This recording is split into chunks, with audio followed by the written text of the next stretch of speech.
Moje meno je Chio, pochádzam z Rožňavy a venujem sa rapu. Začal som s rapom asi pred 4 rokmi. Tak mal som zo pár vystúpení ešte pod starým menom. Hovoril som si niekedy Axel. Pobehali sme nejaké kluby v Košiciach napríklad. Znelo to celkom dobre, tak som to chcel zosumarizovať do nejakého celku a urobil som jeden album, ktorý sa mi odstupom času prestal nejak páčiť. Tak som sa rozhodol, že to prenáhram, že napíšem úplne nové pesničky a spravím to trošku vážnejšie. Tak som pomaly začal písať texty, vyberal som si hudby, rozmýšľal som nad témach, že ako by som chcel, aby to presne znelo. A vznikla prvá skladba Chytajte, ktorá je teraz aj na internete. Ten track zožal aj taký malý úspech, znelo to, už začala byť tá hudba konečne počúvateľná a začalo to znieť presne tak, ako som to chcel ja. Tak som začal postupne nahrávať ostatné pesničky a už to je celé nahraté, mám to hotové a vyjde to. Chcel by som, aby to vyšlo teraz v lete, niekedy koncom júla alebo začiatkom augusta, ale nechcem ešte nič zakriknúť, pretože sa hocičo môže ešte stať. Tak pri hudbe, pri tvorení textov ma inšpiruje hlavne okolie a ľudia a udalosti, ktoré sa mi v živote stali. Vlastne stále opisujem iba svoj život alebo život ľudí okolo mňa.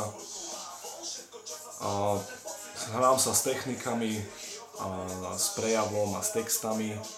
Najviac ma v hudbe motivuje to, že mám proste v kuse, že sa tam môžem zlepšovať, v kuse môžem byť lepší a hrať sa s tým viac, môžem písať lepšie texty a každým rokom, čo to robím, cítim, že je to každým rokom lepšie a mám pocit, že to má zmysel robiť. Takže teraz by som predstavil môj album vlastne, ktorý sa volá Chytajte, rovnako ako prvý single. Nachádza sa na ňom 8 trackov. Z toho je jeden bonus, ktorý je produkovaný jedným trenčianskym producentom, ktorý sa volá Foxik a celé je to robené mixtapeovou formou, čo znamená, že sú tam podklady stiahnuté z internetu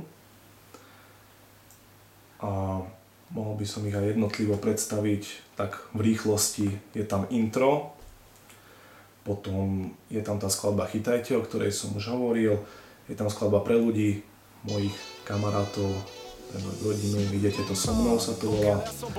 Potom je tam skladba Šťastný blázon, ktorá bude teraz aj druhým singlom, ktorý si za chvíľku pustíme. Potom je tam skladba s názvom Teraz to už viem, o mojej priateľke. A sú tam dve skladby s jediným hosťom na albume, ktorý sa volá Gibon, ktorý to aj celé ošefoval, myslím, mix a mastering celého toho albumu, ktorý ten zvuk.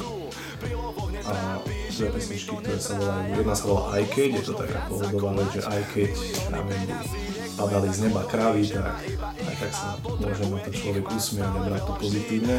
A druhá je Rád si to idem